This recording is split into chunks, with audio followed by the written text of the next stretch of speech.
It's the Football World Cup final. The whole world is watching. The match has been a tie, so we are now working on penalties. In the crowd, the fate of your nation hangs in the balance. You can imagine the party that will happen if you win, and you can imagine the feeling of devastation if you lose. All eyes are on the player of one side and the goalkeeper of the other. It seems that this moment is purely an act of chance. But of course, the goalkeeper has practiced dealing with this situation for months. She is at the top of her game. And the striker taking the penalty has been practicing for months to get the ball in the net. They have spent all season working towards this, and now we have the moment of truth. So how does this relate to goal setting at work, you may ask? Well, both players are motivated to do a good job. And we know that 99% of employees, like you, come to work every day to do a good job. We take pride in our performance, just like the football players. But if we don't know what goal we are shooting for, how can we be successful in playing the game? Elite athletes are extremely goal-focused. They know exactly what they're trying to achieve and where they're going. This focus means that they know what activities in their work life have the priority. Goals enable you to prioritize, and priorities help you manage your time. Goals are important. If expectations are clear, you will always know you are doing a great job because you will be able to measure your performance against an agreed goal. If you or your manager thinks your performance is not meeting requirements, goals are the starting point for understanding what is going on.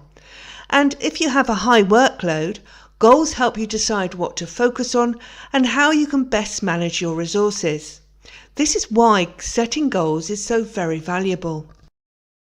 In successful businesses, goals are set at the beginning of the year and reported on around once each quarter, although sometimes this can be more frequent.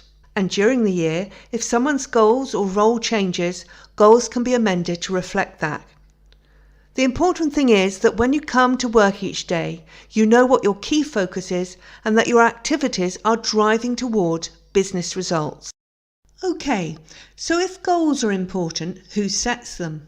Well, your manager should set the goals, but you should be involved and agree them. If you are in a team with several people doing similar work, you would expect some of your colleagues to have similar goals. Based on experience level, the goals may have slight variations based on time and role. Some of your colleagues may have more detailed goals because they are new to the role.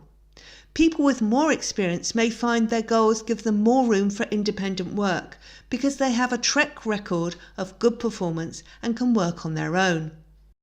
So, if goals are so important in shaping the direction of your work, it pays to look at what goals do and methods of forming them. Importantly, goals are not something on top of your job. They describe your actual job. In most cases, people may have 3 to 5 statements that clearly explain the day-to-day role you are performing. They explain what you are held accountable for. They explain the average amount of time you spend doing that work. And each goal will have a priority. If you know what your top priority goal is, this is where you should focus your attention day to day. And when we come to assess your performance each quarter, it will be the top priority goals that you will need to have completed in your normal day-to-day work.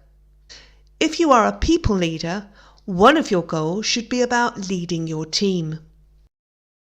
Goals encapsulate in a few words a wealth of meaning. Formulating them is not easy, and writing them is a skill which involves imagination, realism, and tenacity. But we can help. We have developed a simple template that you can use to make sure your goals will be useful. So, we can now talk through the way of using this tool to create your goals. Specific. If you want to give feedback to someone about what you expect of them, you need to be clear about your expectations. Goals provide structure and clarity of expectation for the individual, the manager, the team and the department. They provide the link between the purpose of the job and the individual's efforts. They also form the basis from which an individual's contribution will be assessed. We need to check 3 things to make sure a goal is specific. Is it clear? Is it achievable? And do I have the resources I need to do it? Clear. Goals should clearly define what you are going to accomplish. Your goals identify concrete behaviours or processes. Start by writing a few words to describe what it is you spend most of your time doing day to day. Consider, what is it that is your top priority and how can you describe this? Achievable. Goals need to be achievable. A task may be very easy or very hard. You and your manager will need to discuss whether it is achievable. It may not be possible for all team members to work at the same rate. A newer team member may need more time to do a task, and a more experienced team member may easily be able to complete more. So consider, it may be a bit of a stretch, but is it within your capabilities? Do you have the resources and equipment needed to do this? Resources. Goals need to take into account the resources necessary to achieve them and the external factors which can either support or prevent their achievement. Some goals are unachievable because they assume actions on the part of others which do not happen or skills which are not present. Consider, what is in our control? What do we have influence over? What do we have to accept and cannot change? Recognizing what is possible and what is not possible is an important part of defining an acceptable level of contribution against which you are prepared to be measured. Important. What is important about what you do day to day? Importance is about what you will do to contribute to achieving your team's day-to-day goals.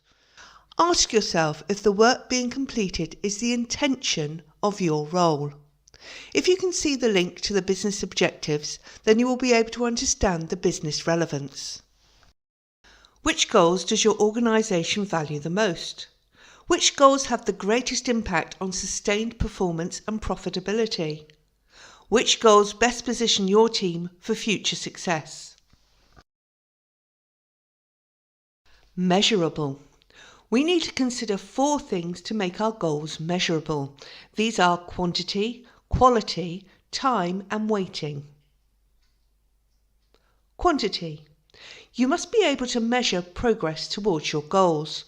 Otherwise, how do you know you have done a good job? We need to quantify how the job has to be done. So, how much do I need to do and how often? Quality. Consider, what standard do I need to work to?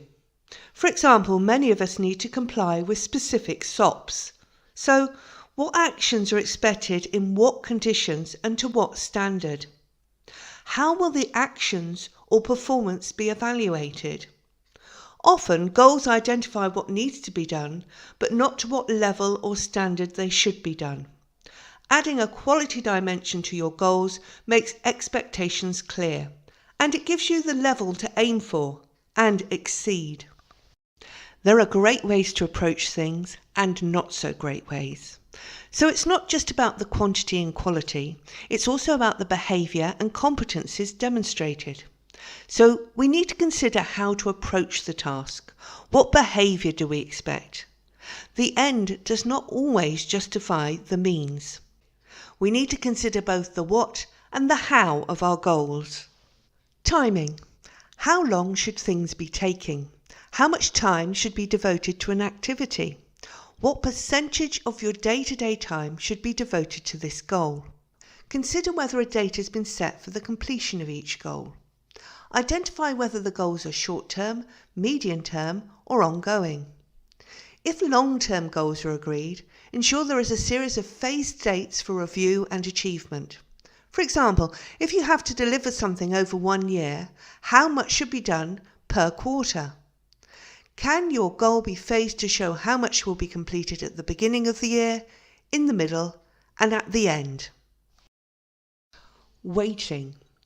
Weighting is about how much of your energy and time you should spend on something and how much of a priority it is. We mark this as a percentage.